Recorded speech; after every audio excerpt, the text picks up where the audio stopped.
Hi అండి, ఎలా ఉన్నారు? నేను మీ సరోజ అండి. ఈరోజు మన రెసిపీ వచ్చేసి రెబ్బెన కారపూస అండి. టేస్ట్ అయితే చాలా బాగుంటుంది.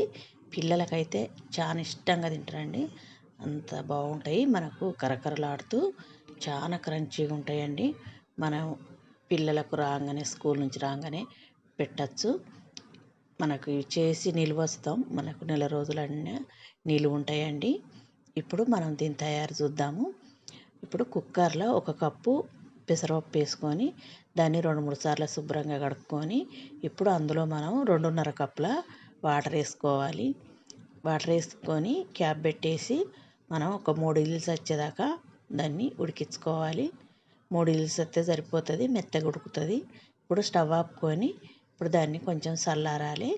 చల్లారినాక మనం క్యాప్ తీసి చూస్తే మనకు పప్పు అంతా మెత్తగా అట్లా ఉడికి ఉంటుంది. చూడండి, మీ దగ్గర మ్యాచర్ ఉన్నా లేకపోతే ఇట్లా పప్పు దువ్వైనా మనం దాంతో అనుకోవచ్చు. మెత్తగా కొంచెం మెత్తగా అనుకుంటే మ్యాచ్ చేసుకుంటే మనకు పిండిలో చక్కగా కలుస్తుంది. అట్లా చేసుకున్నాక ఇప్పుడు దాన్ని పక్కకు పెట్టుకుందాం. ఇప్పుడు ఒక ప్లేట్ ఎడల్పుది తీసుకొని అందులో ఒక 3 కప్పుల బియ్యం పిండి వేసుకోండి. 3 నుంచి 4 అయినా వేసుకోవచ్చు, ఏం పర్లేదు. ఇప్పుడు నేనైతే ఒక 3 కప్పులు వేసుకున్నా. అందులో ఒక స్పూన్ దాకా ఓం వేసుకోండి. కొంచెం అట్లా నలిపి వేసుకుంటే మనకు ఫ్లేవర్ బాగుంటుంది. అట్లనే 2 స్పూన్ల కారము, 1 స్పూన్నర సాల్టు, 1 స్పూన్ ధనియా పొడి, 1 స్పూన్ అల్లం వెల్లుల్లి పేస్టు, 2 స్పూన్ల నువ్వులు వేసుకొని మనం ఒకసారి అంతా కలుపుకోవాలి పిండిని. చూడండి, స్పూన్ బట్టి ముందుగాల అట్లా కలుపుకోండి అంతా. మనకు ఉప్పు కారం మనం వేసిన నువ్వులు అన్నీ కలిసేటట్టు కలుపుకున్నాక ఇప్పుడు ఒక పావు స్పూను పసుపు వేసుకొని మనం ఇప్పుడు పెసరపప్పు ఉడికించుకున్నాం కదా, దాన్ని సుతం బియ్యం పిండిలో వేసుకోవాలి. బియ్యం పిండిలో వేసుకొని అంతా మనం ఒకసారి అంతా పిండి అంతా పొడి పిండినే బాగా ముందుగాల కలుపుకోవాలి.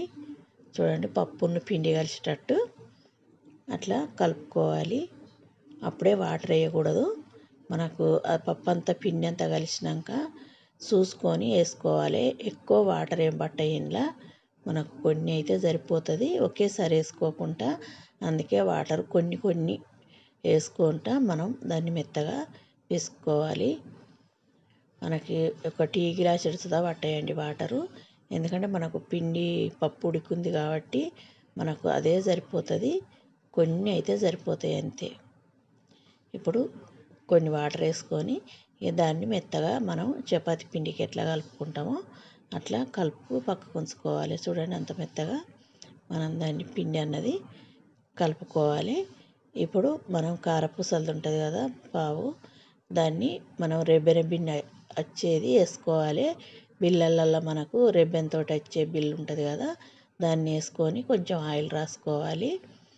ఆయిల్ అంతా రాసుకున్నాక కొంచెం మనం కొద్దిగా తీసుకుంటా మనం పిండిని దాంట్లో పెట్టుకోవాలి. చూడండి, మనకు అట్లా వస్తుంది. ఇప్పుడు మనం పైకి ఆయిల్ పెట్టుకొని మనం డైరెక్ట్ ఆయిల్లోనే వేసుకొని ఫ్రై చేసుకోవచ్చు.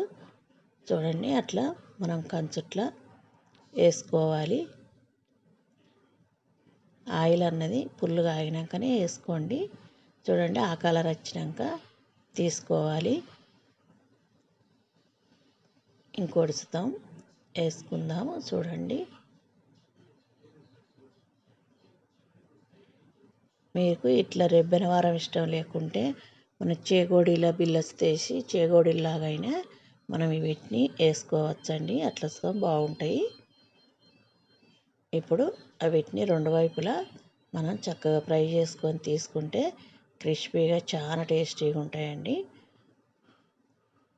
చూడండి, పిల్లలు అయితే చాలా ఇష్టంగా తింటారు. మనకు పిల్లలు స్కూల్ నుంచి రాగానే స్నాక్ రూపంగా పిల్లలకి ఇవ్వచ్చు. మనమైనా టీ తాగంగా స్నాక్ లెక్క తినచ్చండి. చాలా బాగుంటాయి. తప్పక ట్రై చేయండి. నచ్చిందంటే ఒక లైక్ చేయండి, షేర్ చేయండి, సబ్స్క్రైబ్ చేయండి. నా ఛానల్ సబ్స్క్రైబ్ చేసుకున్న వాళ్ళు వెంటనే సబ్స్క్రైబ్ చేసుకోండి. మీ ఫ్రెండ్స్కి ఫ్యామిలీ మెంబర్కి షేర్ చేయండి. చాలా బాగుంటాయండి. మనకు కరకరలాడుతూ చూడండి ఎట్లున్నాయి. చాలా బాగున్నాయి. టేస్ట్ వస్తావు అంతే బాగుంటాయి. ఇలా ట్రై చేయండి.